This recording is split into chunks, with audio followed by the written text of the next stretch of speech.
Well, hello everybody, and welcome to the second episode of the Bald Headteacher Podcast. And firstly, thank you everybody for the feedback we had of the pilot episode before Christmas. My guests, Katya and Olena, that day, well, they inspired me, but I feel privileged very much to have spoken to them. But they inspired a lot of people as well who were listening. I spoke to them this week. Things are no better in Kiev. It's freezing. There's been precious little electricity. And I think at the beginning of January, there was one particular day when they went 26 hours without electricity. So thank you for listening for that first episode. And thank you to those who've subscribed. And due to other commitments, it's going to be difficult for me to do a weekly episode. But my intention is to do one certainly every 2 to 3 weeks as we go through 2026. I am very much committed to trying to discuss some of these big issues that are facing us, not just in education, but in our wider society. And I would love you to commit to me with that journey as well. Let's do this together. I'm just going to put up a photograph on the screen for those of you watching on YouTube. Those of you watching on Spotify, I ask you to imagine it is a sandwich, and I want you to have a little guess what's inside that sandwich. And later on in this episode, I will tell you what it is, because it has got a link to one of the things that I'm going to say. So there you go, an interesting sandwich. Now, the premise of this podcast is, of course, that we are living through a period of what I would say is unparalleled change. I had it recently described as being, it's not an era of change, it's a change of era. It's affecting us in every area of our lives, and education is not exempt. The change is leading to big issues and big problems to solve. Those are the things that I really want to grapple with in this podcast. I'm really interested in these big areas, these big issues. With the help of guests, and I've got 2 fabulous guests today, I want to explore how we can address them and provide optimism, provide a sense of where we're going into the future. In education, in this era, or this change of era, I'm going to pick up on 5 big areas that I think we really do need to address. Because if we don't address them, then things will just not improve. I don't know if they're controversial. I think they are. Have got some controversy there. For me, they've been building probably over the last 10 to 15, maybe even 20 years, all the way through my time as a school leader. So with my guests, that's where I'm going to focus my discussion. So here we go. Here are the 5 big issues.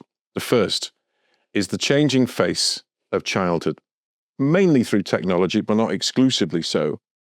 And a link to that is a crisis, I believe, in parenting, where we are promoting the individual over the family. The second issue is the rising inequality in our society, and a failure, in my belief, to pay true regard to the common good in our communities. The rising inequality is actually the biggest indication of a society that is failing, and it attacks the education system. Thirdly, we have to deal with this special educational needs crisis that is out of control. But I must say, this is not simply about money. The fourth is money. We have less of it, and we will continue to have less of it. We will have less wealth, less resources. We're going to have declining budgets. We're going to have declining numbers of pupils. There is some optimism there. There are things that we can do, I believe, into the future that will solve some of those problems. But we are going to have to deal with the common good in an age of parsimony. There's going to be less, and we're going to have to share more. And the final big problem I think that we're going to have to grapple with, and I want to pick up on later podcasts, is our accountability system. A suffocating top-down control. It's a kind of, what I would say is a willful suspension of our disbelief that we can just carry on like we've done in the past and everything will be fine. We're moving away from improving things just to continually proving, and it ain't working. Now, in the podcast, I can't avoid involving politics. We have to do that in our lives, but it's not a political podcast, and it's certainly not a party political podcast. But you will hear me expressing views and my guests expressing views, but we're not right, we're not left, but it will affect, we have to talk about politics. And my essential thesis is that politicians, I'm afraid, have made a bit of a mess of education, and probably over a period of about 40 years. And they've made a pig's ear of it. And there we go back to our photo, because that sandwich was a sandwich of a pig's ear. And I had it at Christmas, and it was actually really, really tasty. So there you go, a pig's ear sandwich. But yeah, they've made, I'm afraid, a pig's ear of things. And today, I want to start exploring some of those themes, particularly that first one I mentioned, with our guests. Our guests have founded a really quite amazing charity here in Liverpool.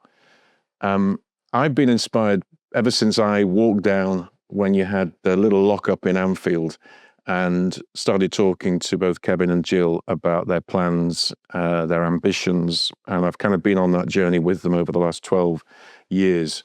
And for me, it represents, what they do represents moving from, I'm afraid, a culture where people are entitled, who feel as though they deserve things and that the state is there to provide, to a place where people are empowered.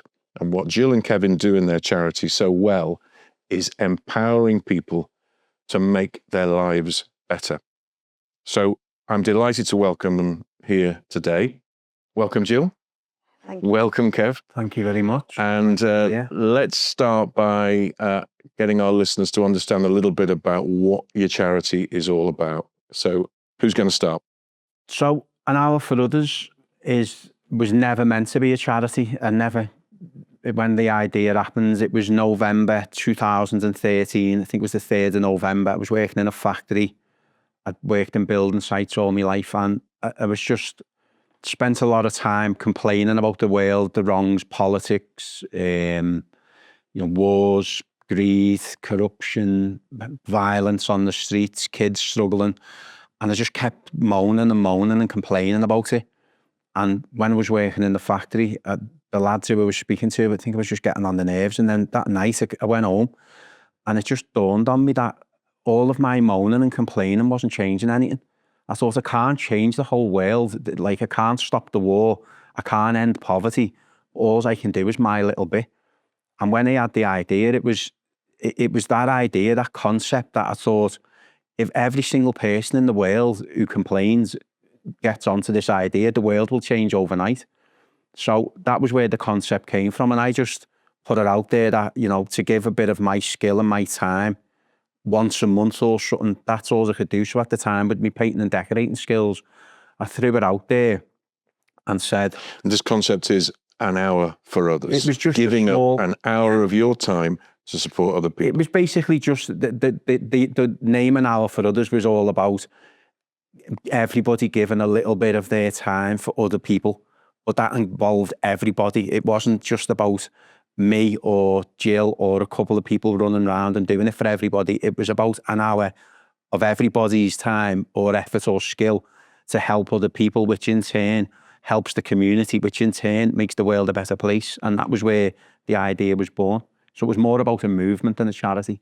And did you think he was mad, Gill? I hadn't met him at this point. So I met him 3 months later. I met him 3 months later on our first date. He told me about his idea. That was a good punchline, wasn't it? He wanted to save the world. But I think obviously from my lived experience, where my life could have gone, I always wanted to give back and mentor girls, for example, who've gone through domestic violence, especially young single mums, to tell them like that doesn't need to be your life. And with a bit of support and help, and a bit of help from yourself as well, you've got to do it yourself. You've got to want to do it yourself. That life can be better. My life became better because of people who'd supported me in the past. And on our first date, he told me about his idea. At that point, I was thinking about changing my career as an accountant. And And for me to become an accountant, obviously I went through domestic violence. I was a single mum. I went through poverty. I went through the training. I went through working full time. You know, I know how hard it was. I'd lived it. I'd known it. And then to obviously come out the other side, and at 37, you know, flying business class with my company. I remember this was like a year before I met Kev. I thought, if I can do that, I cried on the plane, anyone can, because I wanted to end my life at 22. So on our first date, and he told me about the idea, I thought, wow, I wanted to be part of something like this. And I told him, I said, I'll support you. But my reasoning obviously was to empower people and empower the world, and to know that it is doable. You've had to make quite significant sacrifices, haven't you? Because that career has had to be put on hold at times. Well, over the 12 years since 2014, I have gone back to full-time work plus the charity, while the charity's growing and growing and growing. We obviously live with Kevin's dad. We haven't even got our own mortgage. You know, I'd study for 7 years, got to a good part of my career just before the charity started. So that was probably where my financial gain was going to come from, my career. But then that went on hold because of the charity. So there's been a lot of sacrifices for it. But what we felt of the love of everybody and seeing people change and empowering people, I don't think you can put a price on that feeling. And I feel like that's why Now for Others is still here, because the world is changing. Yeah. So 12 years later, Kev, how has it grown? What's going on now? How many people are being touched by the work that you're doing from that idea when you woke up in the middle? I would say 400 people per week are being supported.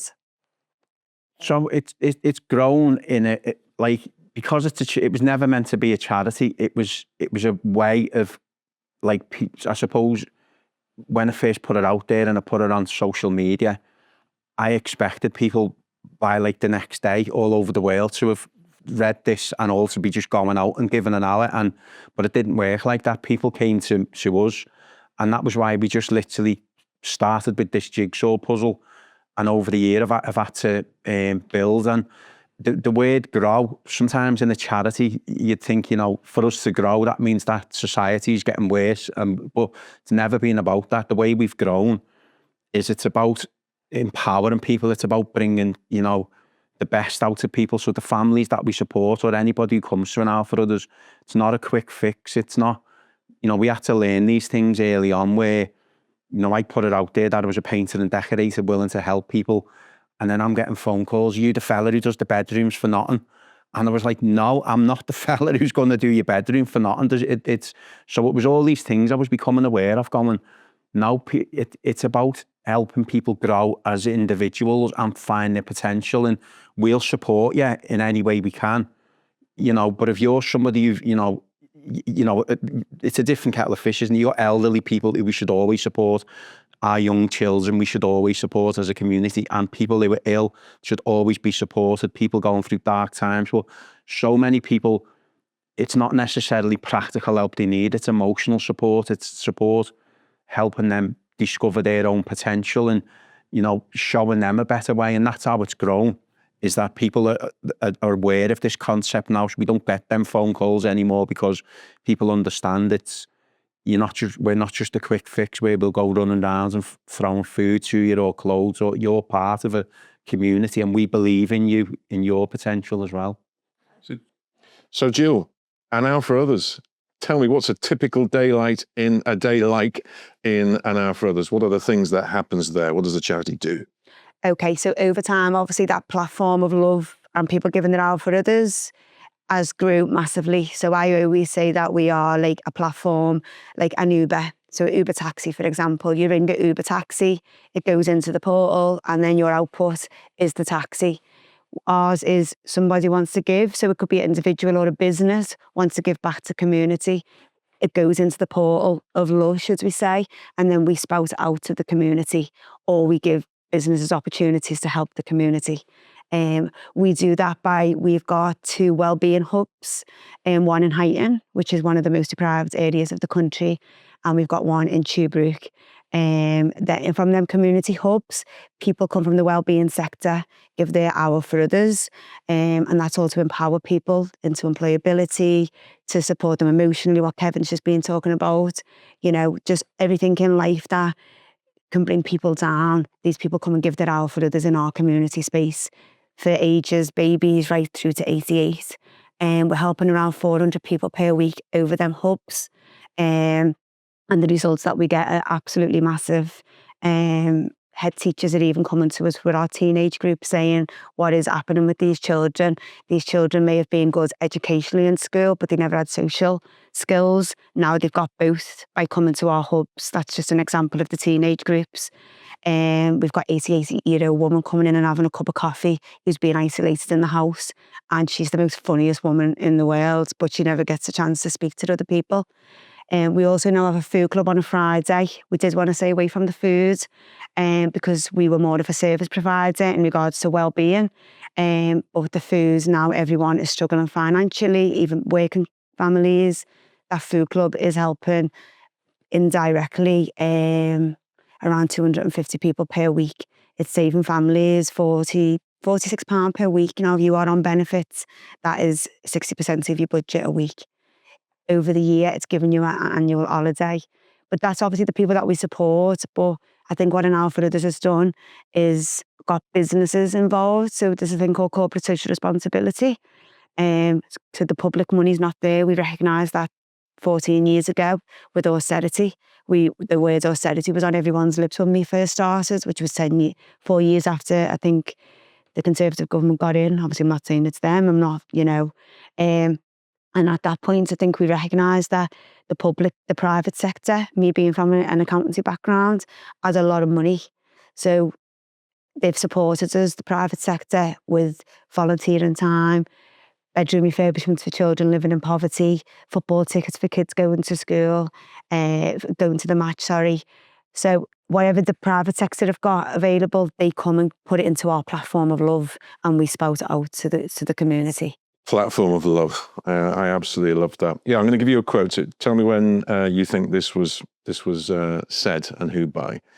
Too much and for too long, we seem to have surrendered personal excellence and community values in the mere accumulation of material things. Did I say that? I wouldn't have said it in them words, but I Do you know who it was? Who said it? Robert Kennedy, 1967, Really? 68, just before he died. Yeah, Robert Kennedy. Can you repeat that again for me? Too much and for too long, we seem to have surrendered personal excellence and community values in the mere accumulation of material things. Yeah. The values is huge. We don't seem to even have values in this country anymore. That's what I'm interested to explore, is your big focus on empowerment, on making people feel that they are part of this community, grassroots, we can change things together. You've had success with that. Do you want to maybe give us a couple of examples of where that empowerment has led to people's lives being changed?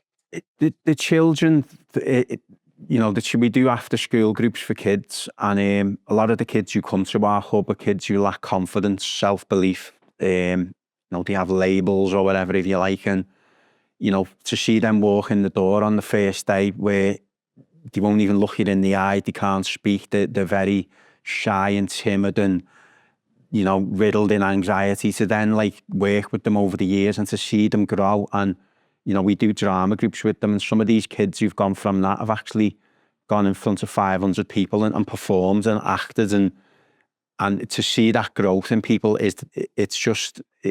it's gold. It's being rich. I feel rich. You call about someone being rich, and it's the same with people, families, adults who come to our groups, and we could have easily gone out and just painted a bedroom for them and left them. But would we have actually created change in their life? Probably not. So these people have been rewarded with the bedroom refurbishment after coming to coffee mornings, after coming to free gym groups, after using our support network. And did they then put in their own hour back into the community? We've got a food club going on now, and there's people volunteering there who've, they're part of our families. So it's it's becoming a well-oiled machine where everybody understands that they've got a role in it. It's not, I don't see anybody in society above or below anybody else. I don't see myself above anyone. You know, the kid who comes into our hub, or the single mum or dad or whatever it is, I am not above them and I'm not below them. So we're all on the same playing field, and they understand that. And I think, you know, explaining an hour for others what it is, you can call it an hour for others, but for me, it's just community being at its best. That's what we're trying to be. Is them values, what Robert Kennedy talked about, is trying to bring them back. And, you know, Liverpool as a city, you know, we've got the biggest heart and some unbelievable values, you know, compassion, kindness, humour, togetherness. And I think that's what we're trying to do, is to just tap into everybody and to draw the best of our city out. I think obviously going from that, I mean, somebody who obviously deals with the United Nations and stuff like that. I mean, I done a talk on social injustice, and Hour Now for Others was tackling that. Like, this was 2021, just after COVID. And the guy came up to me at the end of me speaking and he said, the way you've described your organisation is how the United Nations want the world to be run. And I thought it was like a biggest compliment, that, like, because I thought for it to be recognised like that, because I mean, going back to the quote, you know, that was 1969, did you say? I think 67. You know, 67, whatever year it was, you know, we're in 2026 now. We have got to change as a society and as a world, and it is all our responsibilities, whether you're a business, an individual, a beneficiary, whether that be through education, social, you know, community groups, whatever it is, we've all got to make this change for our kids, and we're all responsible. And I think what An Hour for Others has done is give that platform to do that. The platform, come and do it, and, you know, get involved in community and feel it. I mean, you come to the gala and you see the businesses there, you know, big businesses that are sitting there inspired by it and knowing it. And, you know, we can all have our corporate jobs, we can all have our own individual lives going on, but we can't forget and we can't ignore what's going on around us any longer. Yeah, it's the leadership as well, though, Gill. You know, the example that you're setting is influencing those business, influencing those organisations, influencing schools and so on. So we have an educational theme with this podcast, and I go back to that first one. And it is a little bit controversial to talk about parents, and I don't want to be seen to be blaming parents, because that's not what I want to do. What I am saying is that there is a crisis in parenting, in that I think there are far too many people who see things like schools, your organisation, you talked about the person, are you the fellow who's going to do my bedroom, who see it's a place where you get things, it's a provider, and there isn't that reciprocity, there isn't that sense of, well, I'm going to commit and support and help in this way, knowing that you're going to be able to give me something back. Do you see that? I know you're kind of connected with schools a little bit, and you're definitely connected with parents and so on. Do you see that a little bit, that it's gone too far, where it's just becoming, you know, you are a provider and I just want to take? I think that's in every area. There's so much of that happens. It's also this disempowered culture that's happened, where people think somebody else is responsible for their life, or some organisation or some person is going to make life better for them.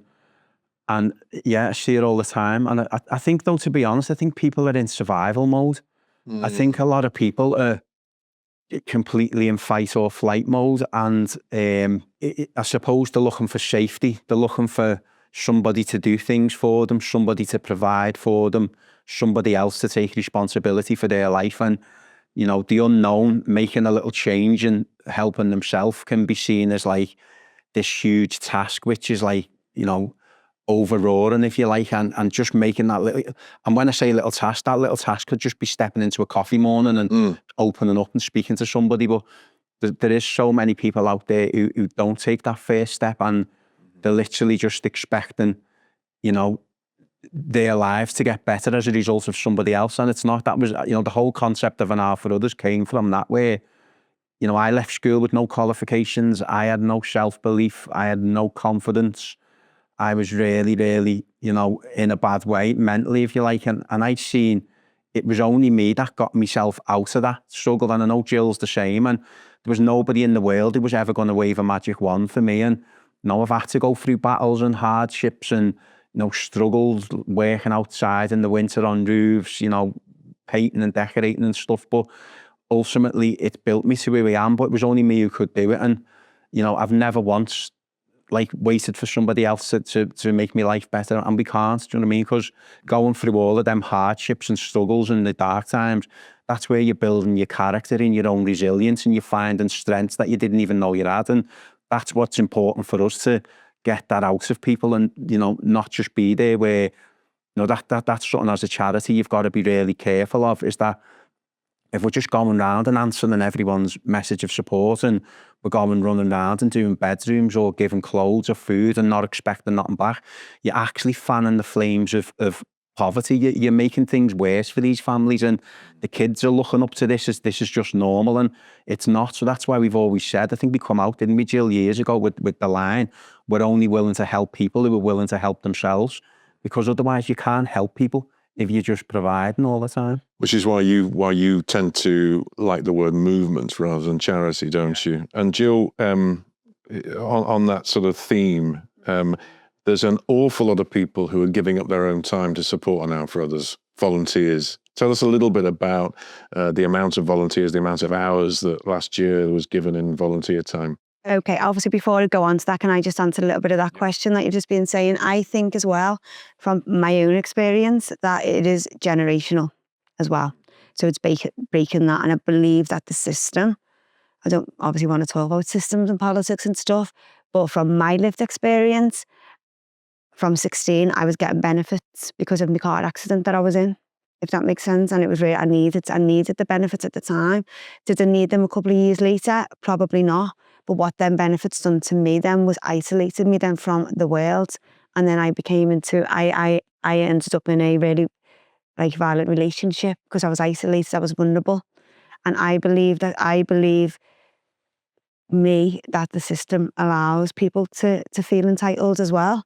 And they don't know any difference. And until you come out of that and you see it firsthand and you think, wow, I thought I was living, or I thought I was winning in life by getting things free from the system, then I wasn't. It was only when I come out of it and I seen the system maybe for what it was, if that makes sense. Yeah. I do believe there's a bigger picture of people's why they are entitled, because they don't know that they're in it. And until they come out of it and they deal with a bit of different culture, should we say, or getting up to go to work, because they've never had to, they don't know. But that's what Now for Others is doing, isn't it? Yeah, it's kind of, and that's why we started Now for Others, yeah. Opening the window out to what potentially can be. So yeah, so tell me about the volunteers and the amount of hours and so on, the amount of people giving up their time to support Now for Others. Okay, so obviously Now for Others, so that is the concept, people coming and giving their time. So being an accountant and a number person, I've just done the annual figures for last year, 25 to 26. And we had 9,020 hours given. So that equates to, if on a full-time employment, there's 1,800 hours, I think, in a full-time employment of 35 hours a week. So obviously divide that by the 9,000, it works out around 6 full-time jobs on the average basic salary, or what it's meant to be, £19 an hour. I don't know where that is, and that's obviously what the UK standard is.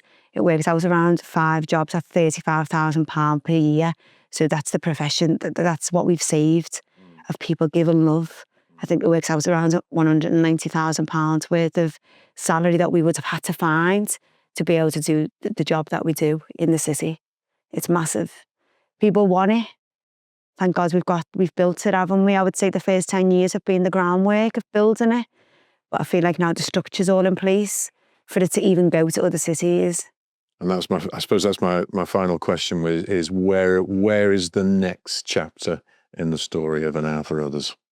The next chapter is I suppose it's the whole message, to get it out and, to take the model elsewhere. And we've even started to do workshops where we go into the businesses. So we have the businesses who come and help us, and they bring the staff to us for days, and we go to centres and help them. But we've started to do workshops. We've done it with British Gas, where we've gone into their staff And it's about all the values of an hour for others, the ethos of an hour for others. It's like, it's all right, somebody giving an hour up a month and feeling good, but then what are they like in the community when they go back? So it's about trying to get the ethos of an hour for others, you know, the respect, the unity, togetherness, having compassion and empathy, bringing it into your daily life. And that's where I want to see an hour for others. I'd rather, my biggest dream, or our biggest dream, is that we don't even need to do this anymore. The whole concept of an hour for others is in every school, in every family house, in every organisation. It's just a natural thing. The way people pick the phones up now and scroll, then the whole concept of an hour for others, we want to be as natural as that, and that is where we want to see it. And me and Gill can go and like live in a caravan or something. Yeah. Well, you deserve to have a rest because you've been pretty much full-time for about 12 years, haven't you? You've hardly come up for breath, such has been the amount of work that you put in, and you continue to be an inspiration for me and hopefully to the people who are listening to this podcast today. You've been a fantastic inspiration. So thank you so much for coming along and talking today. So the first episode, we deliberately focused on solidarity. And today with Gill and Kevin, we've looked at the dial of too much entitlement being readdressed a little bit and turned back towards what I and they have talked about as empowerment. I think we run a risk at the moment that society, we've got a scourge of hyper-individualism that's having, I think, a really negative impact on our children and on our families. What do I mean by that? It's the kind of phrases that you hear, I need to be true to myself, that's just the way I am, my child comes first, forget about everybody else. I hear this quite a lot now.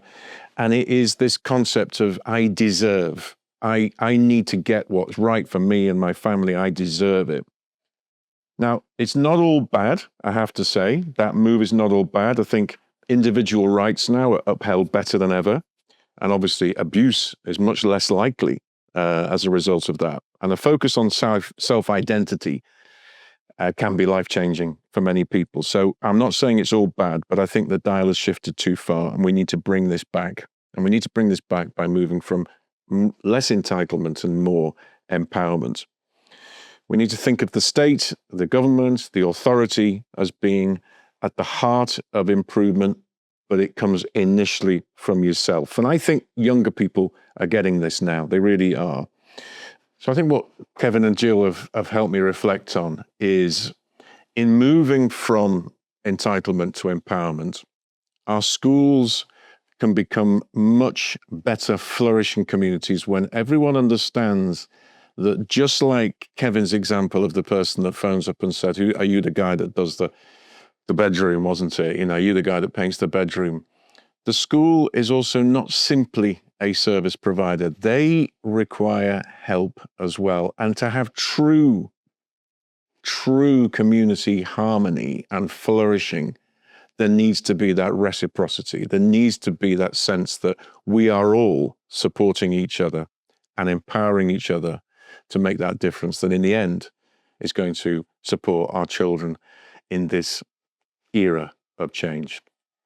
Thanks for being with us today. If you are interested in getting in touch, I would be delighted hearing from anybody in school communities, parents, particularly. We've mentioned that quite a lot today.